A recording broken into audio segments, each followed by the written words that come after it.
Ah, ¿cómo te gusta servir? Ah.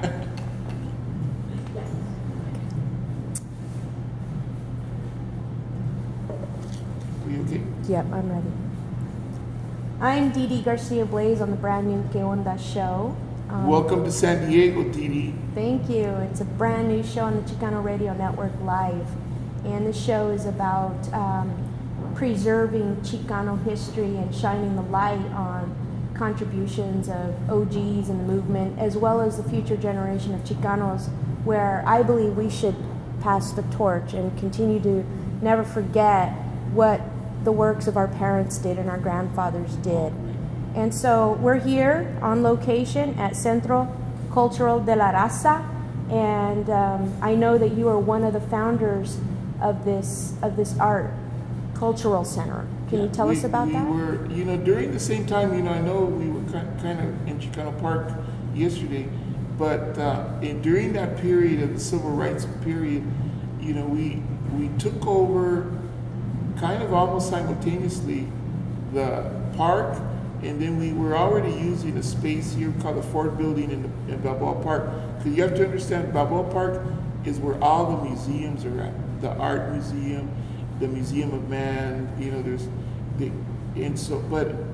it's still in the style of colonial Spanish style. But for Mexicans, there was nothing, you know, they weren't even putting in the titles, you know, anything in Spanish or anything. They're like completely talking about respect, no respect to here we are at the most transited border in the world. So Mexicans never felt part of Balboa Park. So Chicano said, well, you know, we're part of this community. There should be something there that represents us. So we started working out of a studio that was in here in a building that was being abandoned. It's the Ford Building. When the Ford were demonstrating their assembly line, you know, this is like in the 30s, you know, and so the building was pretty much abandoned. We cleaned it up. There was over 300, one event we had like 300 cars in the parking lot. And the people from Balboa Park, they were going, what's going on here? You know, we never seen this many Mexicans in the park ever. You know, and we had events with danza, with ballet folklorico music and exhibit. We had like, in the building, we cleaned it up. It was at the Rotunda area.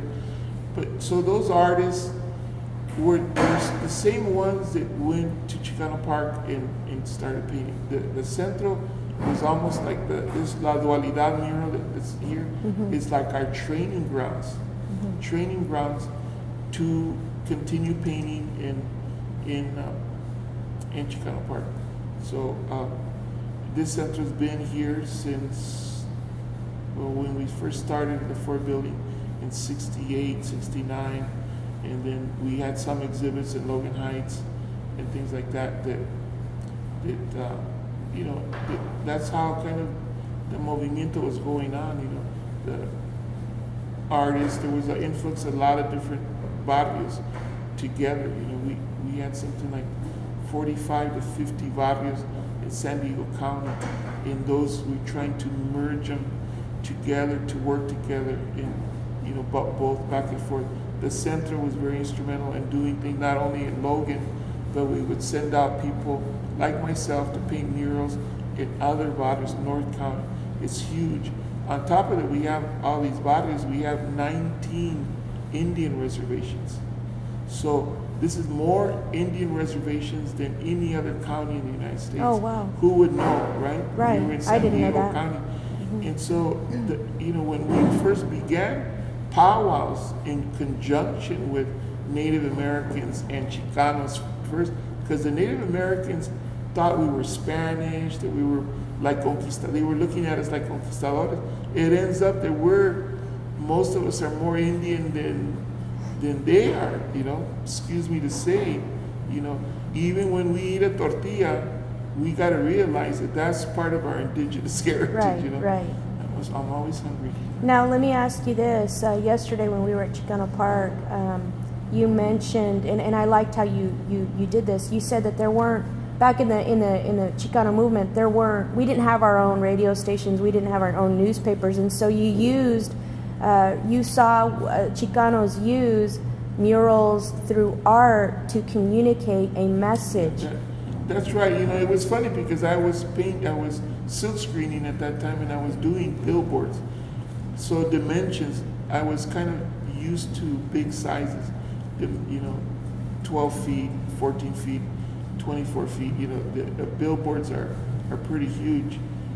But, you know, I was saying that we really didn't have, and we were pretty lacking in our own newspapers, our own TV programs, or even in our film. The media is really very negative for Chicanos and Mexicans.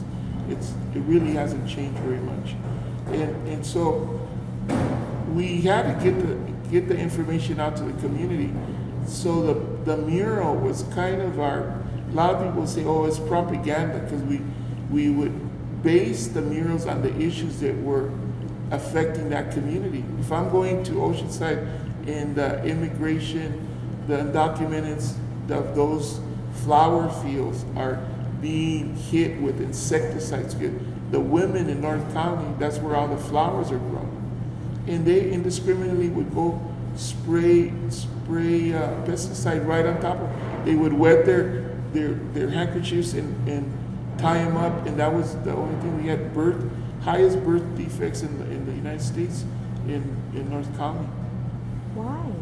Because the insecticides and the women, pregnant women or about to be pregnant, did it have anything to do with the San Diego chemicals with the Navy shipyard? Oh, is that what this is the same thing, or because flowers are not vegetables, so they could use even more powerful insecticides for the flower because you're not eating them, okay, but you're still breathing it. Mm-hmm. So, of course, you know, I'm saying that the issue of the mural that I painted up there had something to do with what's going on in that barrio. Okay. So, the mural was kind of like our information distributor of what's going on, which is a unifying thing for the rest of the community that would see that. Somebody comes with a camera and takes a picture of it, puts it in a newspaper, that even expands the audience. Now, the mural behind you, the Aztec calendar or the sunstone, when did you do that? I did that around '82, and it wasn't really my idea. The director at that time said, you know, we're having tons of kids, we're doing a lot of field trips from different schools, and we talk about the calendar, but we don't really have anything to show them. So he said, Penguin, I had just gotten back from Mexico City, and I went to the Museum of Anthropology. I picked up a couple of books on it, and I took some photos.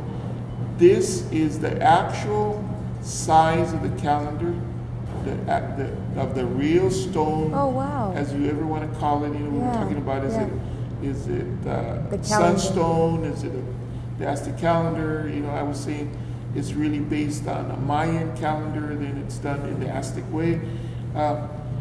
But you always see the stone part of it. You don't know what the colors are.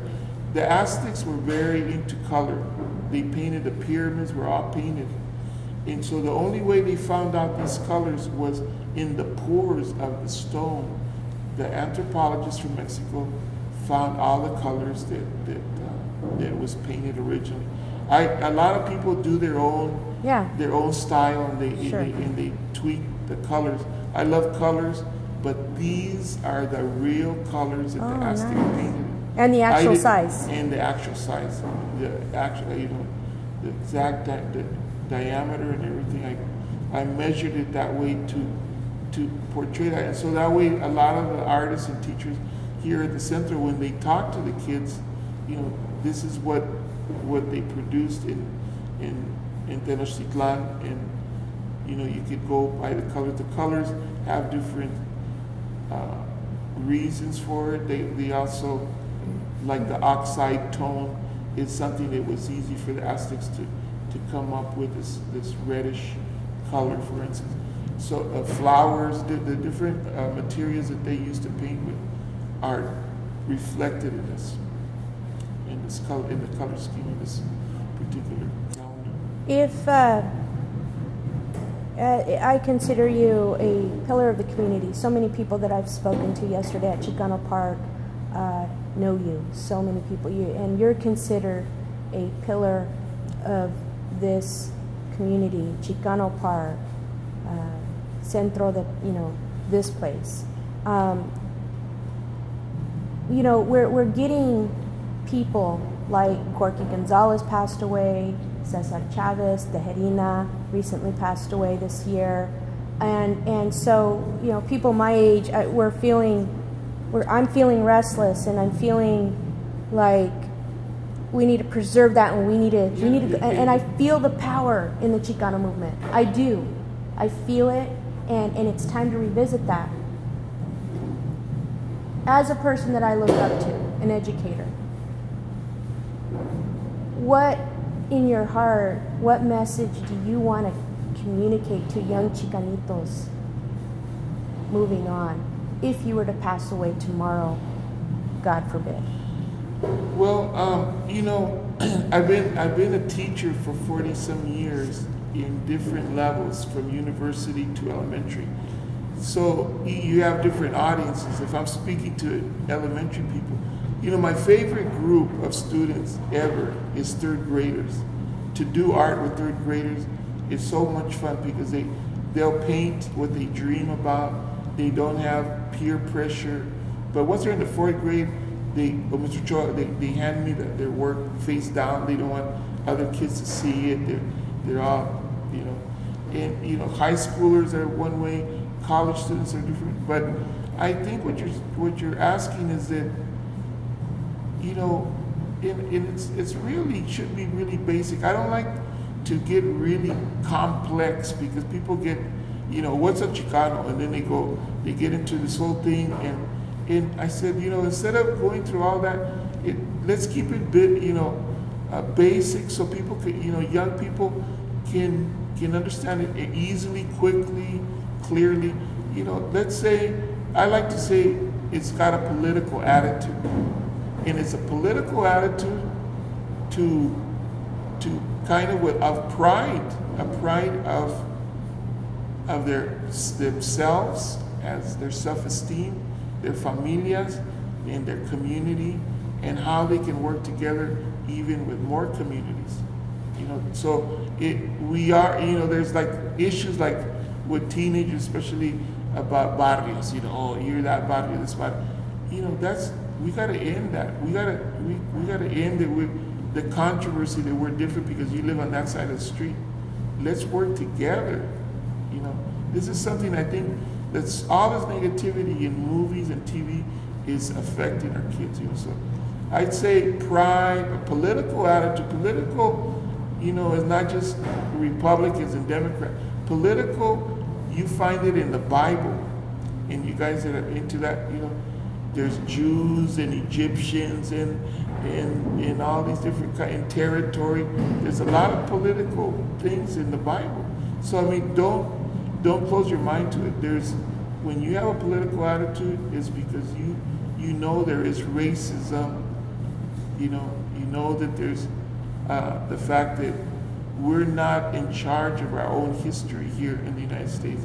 We're kind of like an invisible people here. The people that are in power, they're the ones that are writing the history. We're in there as farm workers or dishwashers or gangsters.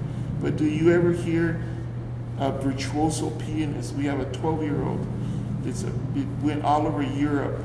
And did anybody here in the media cover him when he came back from his very successful tour of Europe? Nobody was there at the airport. And I helped them. I helped the family write a press release. That's the kind of attitude people have. We have very special, important people that we need to know, follow. There's role models, and we don't know about them. Okay. Well, thank you so much for appearing on the Que Onda show. We're going to be going to Chicano Park now and getting some more history from you there. Thank you. My pleasure, and welcome again to the border zone. Maybe we could go to Tijuana next. Yeah.